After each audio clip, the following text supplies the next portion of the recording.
Direct will start in 10 seconds. 7, 6, 5, 4, 3, 2, 1. Immediately start talking about Outer Worlds 2, only about this, and when you start talking about Grounded 2, I will leave. Because I also have to prepare for a PC gaming show that will be in 58 minutes. Welcome to Obsidian Entertainment. We here at the studio have joked around that this has been the year of Obsidian.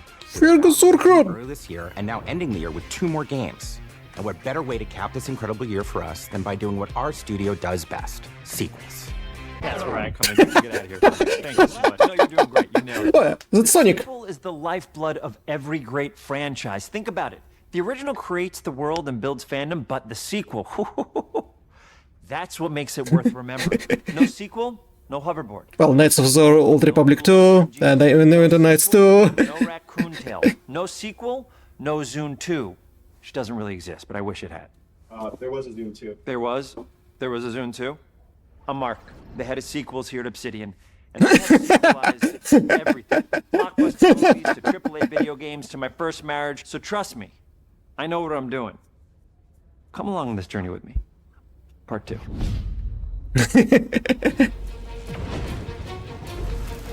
Well, at least they're self-aware. Let the killing commence.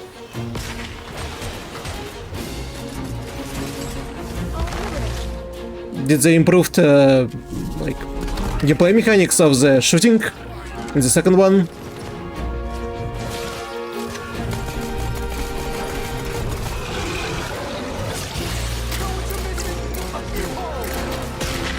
Or now it would be making more sense for me to go around close quarter combat. The Outer Worlds 2 is a sequel to The Outer Worlds 1.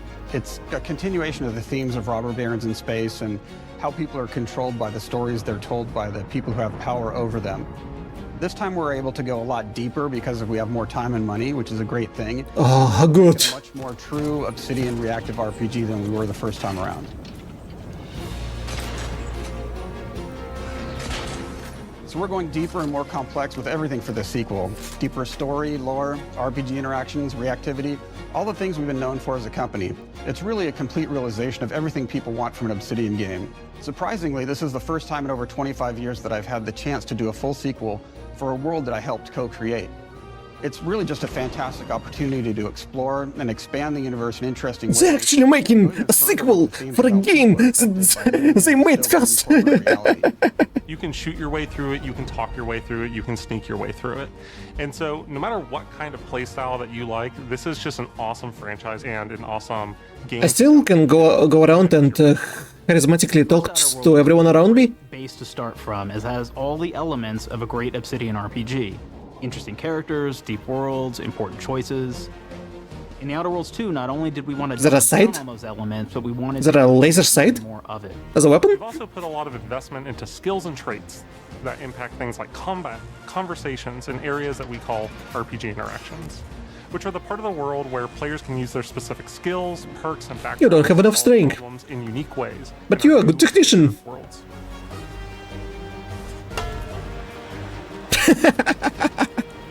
I love a deep RPG experience, and building out that RPG crunchiness for our players was at the forefront of what we set out to create. We prioritize those deeper RPG options with different character builds and combos so players can express their role-playing power fantasies. We also have different equipment options for different playstyles, different companions with different abilities.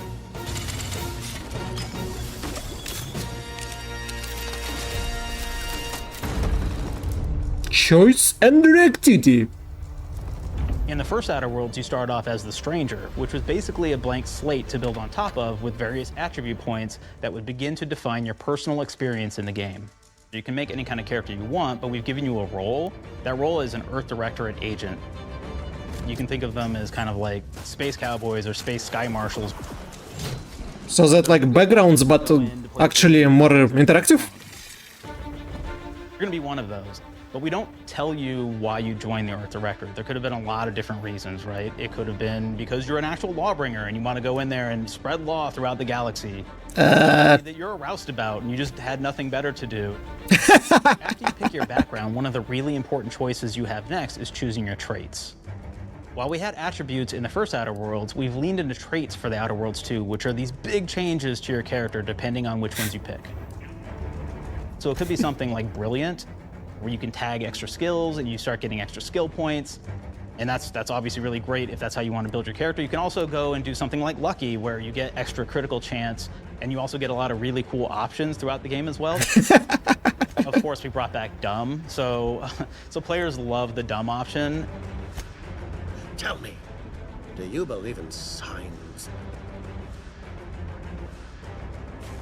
You mean like the ones that say trespassing and no entry show round? But I like your contempt for boundaries. I could put your adventurous spirit to good use. And you get like lots of really cool, fun conversation options in the game, but we took that even further. And again, there's lots of elements in the game where you can be dumb and use that for something. Could be something as simple as banging on a machine to get it to work. After you've invested in some of your traits, your next choices are going to be choosing your skills. The skills themselves basically allow you to build on your playstyle and what your character is doing in the game. That will be everything from playing stealthily to for an explosive specialty. That's definitely from Batman Arkham. Throughout your entire journey, your character continues to change with the different choices you make. In the Outer Worlds 1, we actually had more skills than we have, so we condensed them down to really the core and essence of what we really wanted there. But we made each point that you put into a skill much more impactful. So instead of getting small percentage changes, we actually did much larger changes per point that you put into each skill. And again, all these things, because of how they're checked inside the world itself, can matter quite a bit. You know, just even having one additional skill point in something can open up a lot more options in the world itself. If anybody's played Fallout New Vegas, they'll be very familiar with like the perk system. We basically borrowed that, but went even grander. We actually have more perks than Fallout New Vegas did. But here's the cool thing, right? Can you even call it borrowed? They made Fallout New Vegas. Right? So you can do everything from, hey, I want to make a stealthy build that steals stuff and is really good at that. Okay, great. Well, you can take maybe the pickpocketing perk. So that's not available to everybody, but if you select that, now you can actually go around and steal things out of people's pockets. Uh-huh. There's another perk called Heavy-Handed, right? Where say you're a melee person, what this does is now your power attacks that you use actually knock people down. And I really like the serial killer perk. What? As you start killing people, they will drop hearts. And you can take those hearts, and essentially you're taking these trophies, you could say, and it's actually giving you a permanent health bonus every time you do it. We have this perk called Assassin. Now, this is an early game perk that you can take, which every time you stealth attack an enemy, you're actually going to get a movement bonus for a certain amount of time. Oh, it's exactly like in Dishonored.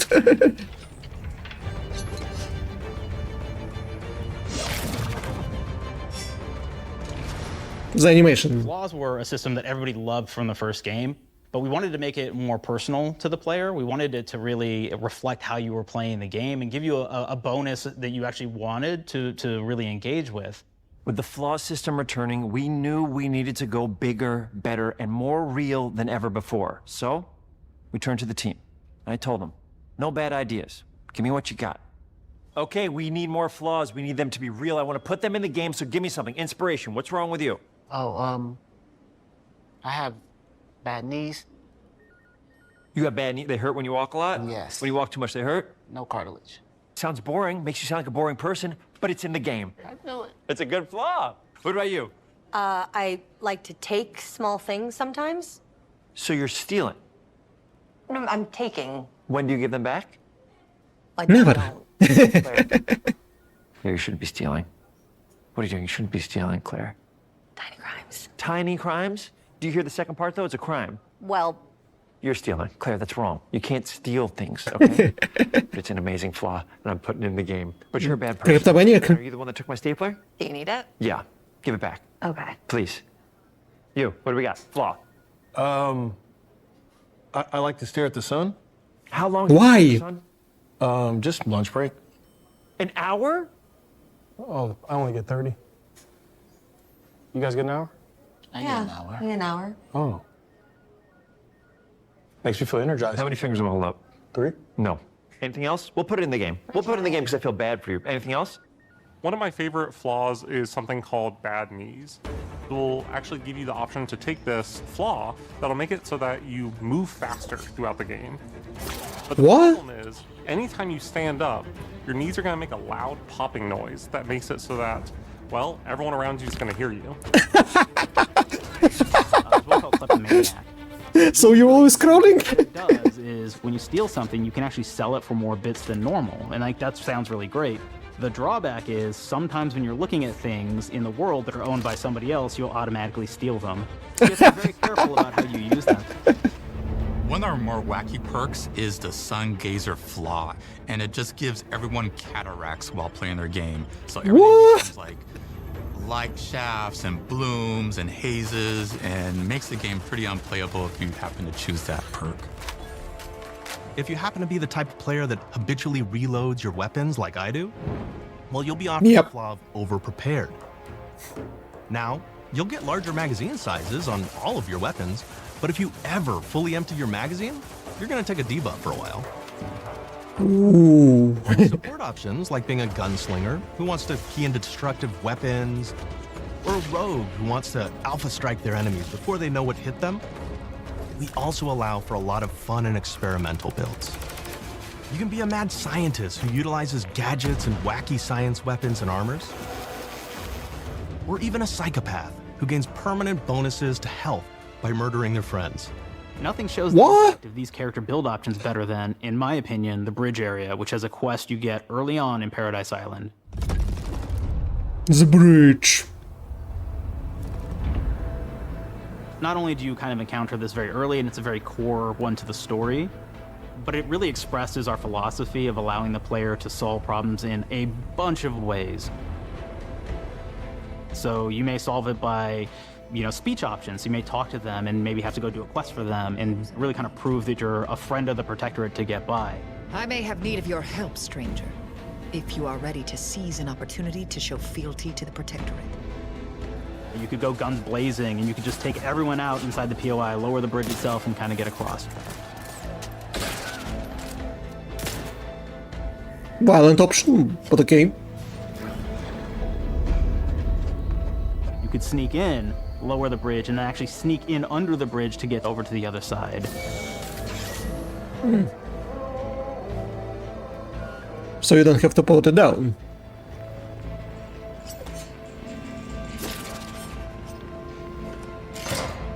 Oh.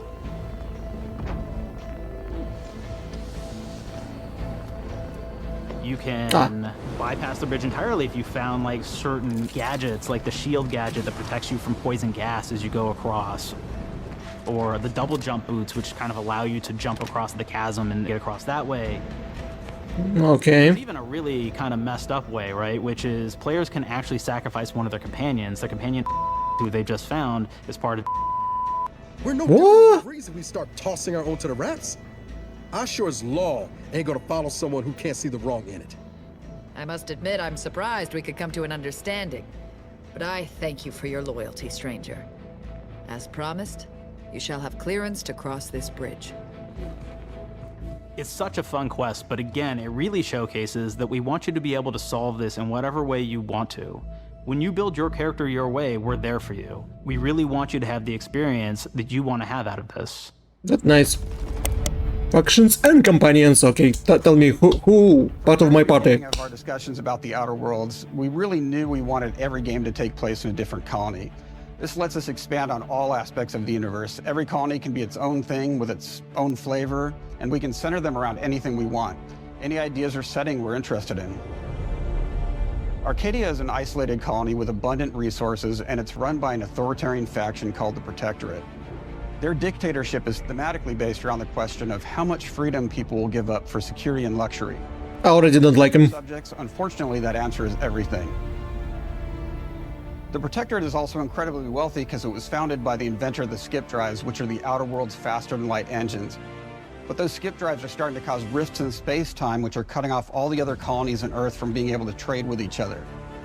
The Order of the Ascendant is an offshoot of the Order of Scientific Inquiry from the original game, and like them are a science-based religion with the same goal of solving the universal equation, which will allow them to predict and alter the future to the benefit of all mankind. They used to be part of the Protectorate, but they split off to focus on solving the equation for the good of everyone, not as a way to simply control the masses. The player's been sent to Arcadia as an Earth Director. Are they a little bit nicer? Drives are causing the rifts and what can be done to stop them. Each of the factions have their own solutions to the rift problem and their own goals. The Protectorate wants to close them to protect their legacy as the inventor of the drives and their wealth. The Order wants to close them not only for the good of everyone, but also because they're complicating the math they're using to solve the universal equation. And Antes just wants to be able to open and close them at will to control all the trade routes between the colonies. In addition to expanding the themes and lore of the Outer Worlds, we're also expanding the humor, so each faction has its own flavor of absurdity. Anti's Choice is a merger between Anti-Cleo and Spacer's Choice from the original game, and there are corporate representatives in the Outer Worlds too. They've invaded Arcadia to liberate their resources for all of humanity, at a profit, of course. One of my favorite things from Fallout New Vegas is the radio system. It was just iconic for me, and I wanted to make sure that the Outer Worlds 2 had that. So we actually built out 3 different radio stations, one for each of the major factions.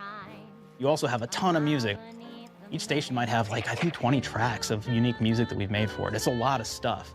Okay. But the really cool part about this entire thing is that we actually put a lot of reactivity into the radio. So it will respond to the things that are going on around the world that you've been interacting with. So if you go into a location, let's say you solve a problem for the Protectorate folks, if you listen to the Protectorate radio station, they're going to be cheering you on as a hero. Wonderful news, everyone. The Zeranium gas leaks at the Automech repair facility, strongly believed to be caused by Anti's Choice malefactors, have been corrected. Some hotshot for hire just managed to fix the electrum leak in their repair facility. Now, I'm not saying we caused it in the first place, but we sure like the idea of all those broken automechanicals and all the excessive gasping and choking involved. The factions Can you make DJs of the radios? We're going deeper and more complex this time around. They're integrated into the game's storyline much more than we did on the first Outer Worlds, and like with everything else in the game, they have a lot more reactivity. There are 6 companions in the Outer Worlds too. As usual, each has their own quest lines, but this time they are also connected to a different faction and have character arcs that the player can affect through their choices. Your first companion is Niles. He's another Earth Directorate agent like you, and he's looking for your help to decide whether he wants to become an even better agent or to turn his back on the Earth Directorate completely. There's also a somewhat cute Automech support drone that is basically Niles' helper. Her name is Val. Marisol's part of the Order of the Ascendant, and she's an aging but still deadly assassin. That's right, she's a deadly mathematician who may or may not have some unfinished business to attend to with the player's help. There's also a cultist named Azza, who is part of a sub-faction that worships the rifts, and in her case, violence in general. You can choose to either turn her away from overt violence or support her chaotic and dangerous tendencies. At one time, Anti's Choice had a program to graft soldiers with animal parts to make them more formidable. Unfortunately, it didn't quite work, and most of them are now dead. There's a combat medic who survived, however, named Inez, and she wants the player to help her fix her graft, among other things. Finally, there's Tristan. He's a Protectorate arbiter who is judge, jury, and executioner all rolled into one heavily armored package. Just do it! It's your choice to either help him judge wrongdoers or show him what true justice looks like. We definitely have reactivity in the game based on how you've been treating your companions. I won't reveal the end of the game, but let's say if you have not been treating them well, you will find out at the end of the game what that means. Companions are a very, very important part of merchandising, because that's the real beginning of the sequel. We're talking merch, baby. It is the lifeblood. It is what fuels us. Do you want to see some of my ideas? Hop, hop. Check this out. Gen Alpha loves body pillows, especially ones that look like human beings for some reason, right? Who needs a significant other when you could have a knife-wielding space psycho up in your sheets, huh? What do they do with them when they get them, huh? Maybe a little napping, maybe a little snuggling, maybe a little nut. Art and propaganda. The visuals of the first Outer Worlds depicted a frontier colony in space. The Outer Worlds 2 is driven by an invasion of the Arcadia colony system by Auntie's Choice, which shifts the visuals to be more reminiscent of a World War I-like setting in space. That evolution is seen across all aspects of the game, starting with the factions. How do you militarize everything, including extreme capitalists or math-crazed scientists? In a World War I setting, war comes with propaganda. The Sovereign uses it to maintain control, Auntie's Choice uses it to help their bottom line, the Order just wants to show how it exists within the grand plan. We want players to feel like Arcadia is a living, breathing place scarred by a long-standing war. Fairfield, one of the first towns you encounter, was once under Protectorate control, but has recently been taken over by Auntie's Choice. They don't just occupy the town, they rebrand it with their signature style, repainting buildings, posting guards, and adding propaganda-based holograms featuring Auntie and the Moon Man. Showing the towns evolving after the invasion helps us push immersion for our players. So let's choose new spaces choice. Realizing the world of the Outer Worlds 2 was making sure everything is clear and recognizable from the player standpoint. We want to make sure each faction has a particular look and design. So when the player is running across these vast, different environments and landscapes, they're recognizing the motifs and visuals of who they're talking to, what they're going to be talking about, and how that progresses throughout the story. The first Outer Worlds was really about player interfacing with corporations. And while we have that in the Outer Worlds 2, we really want to express not just the corporations, but how the player interacts with other facets of the world, like government entities or religious structures. And then we elaborate on those. Okay. With larger environments, we wanted to encourage exploration by improving player mobility across the board. Now you can run, slide, double jump, mantle, and parkour your way through all of the nooks and crannies of these worlds. It really allows the player to just explore and have fun finding really cool stuff. Weapons and gunplay. Alright, how's We he aim to make everything in the Outer Worlds 2 better from make top to us bottom. gameplay? The RPG elements were the start, but that's touched our story, our art, and especially our gameplay. A good sequel is true to the original. That's first and foremost, right? Like, we all want to add in a bunch of things as you're making a sequel, right? We want to make it bigger and better in every way. That's what we were trying to do here. And I thought, we did not need this consultant. We've made enough sequels. We understand how to do this. And I will say, I don't think it's been entirely successful. I am very proud of the combat improvements we have made in the Outer Worlds 2, thanks to my patented combat system. You may be thinking to yourself, it can't be that good? Shush, what are you even talking about? You haven't seen it yet. Watch this. Put a helmet on, because I'm about to blow all of your minds with my COMBAT system, combat system. My name is Mark, I'm the head of sequels. Shall we begin? You're thinking, what's C for? C, capitalize the fact that the people loved the first game. We're gonna take those people, we're gonna make them buy the sequel, giving out pounds, pounds, pounds. Quick ones, ha, ha, not you, Dev. Here we go. What comes after C? Oh, I can play it on Game Pass. optimize for player satisfaction. I am terrified of online gamers, okay? I want to make them happy. So let's, okay? All right. What? Mobilize the players so they're ready for that sweet, sweet pre-order. Clap with me. Sweet, sweet. It's day one on Game Pass. Sweet, sweet. You won't be able to monetize it. Rhythm and it's blowing Those my mind. pre-orders. Here we go. B, burglarize. What is this? It's basically just finding new ways to loot dead bodies. You know what I mean? Right, Otis? Okay, well, it's a big part of the game.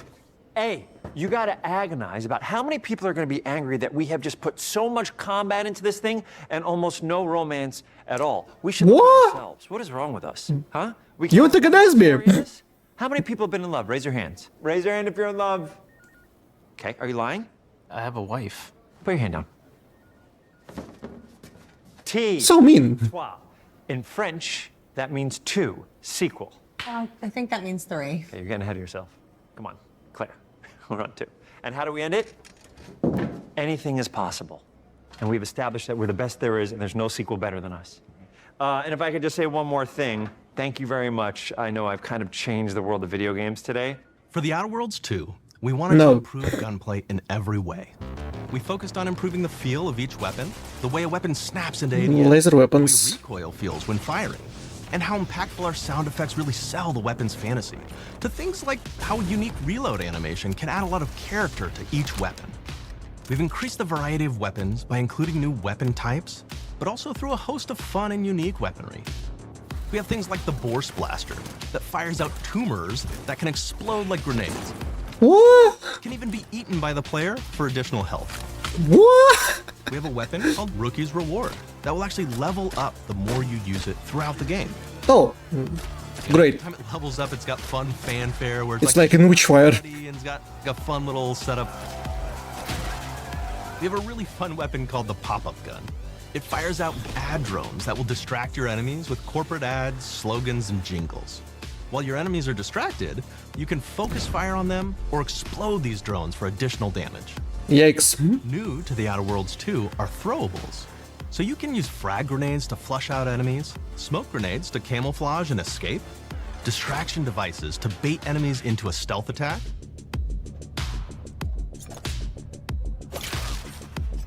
and even science grenades that will levitate enemies, allowing you to fire upon them while they float helplessly. Oh, I feel a little bit bad. And of course, science weapons are back. We have returning favorites, like the Shrink Ray. This time it's been upgraded, so you can shrink your enemy down to the size of a sprat and run over them, exploding them into bits. Or kick him. Ray. That was probably my Oh, favorite stop one him. in the first game, so we brought it into the second game, but we improved it though. So instead of shrinking your enemies for a short period of time and having them re-expand, this time they stay shrunk, and we actually added in the ability to step on them and kind of squish them and kick them, because we knew that that was the player fantasy. We knew that's what everybody wanted to do. They wanted to step on the enemies, they wanted to kick them, so we made sure to double down on that stuff. In addition to things like our returning favorites, we also have some really fun and unique new science weapons. One of them is called the Armageddon. This one's really cool because it actually shoots out these masses that are like these little arms that will stick to people or cover or all kinds of different things, and they will continue to just hit Lampos of flesh? until they get destroyed. And we have another one that's just super cool called the Spectrum Dance Saber. This is a melee weapon that actually lets you attack to a musical beat. And if you continue to dubstep gun, additional bonuses each hit you do. One of my personal favorite weapons is called the Big Bang. It's just a big freaking gun that uses material harvested from rifts to shoot out a giant ball of energy, vaporizing everything in its path. Now, ammo's extremely rare for this weapon. it's like BFG in the right situation. which series? Like another great one is Gary. If you wear Gary, he will lash out at your opponents as you're walking through combat. So we even have science armors, and we've really kind of shown off what we thought was really great for the player from a science perspective. We're all about letting people play the game their way. There are some players who prefer to be immersed in a first-person view, taking in all of the details. Third person. Prefer to take the world in from a third-person perspective. Like me. Why not allow both? Well, now you can swap between the two, letting you enjoy the experience in whatever way you like. Oh, good. One of the things Great. I really like about having the third-person mode is being able to see all of the fun and unique armors and armor combinations and weapons that you can equip. Yeah. That's why we like it. That you could do in first person, so you're double jumping around, you get to see your character in that way, and you get to take in the world and see things in a different light.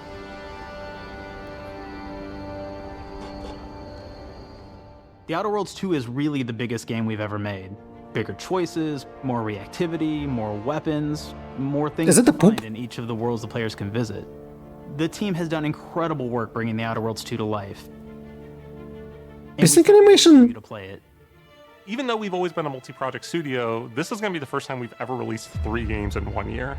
It feels amazing to do. We're so excited for more people to be playing our games. It is truly an exciting time here at Obsidian. We're exploring worlds big and small while expanding on franchises that we've created, and we have no plans to slow down. We hope you all continue to come along with us as we do what we do best, make your worlds your way.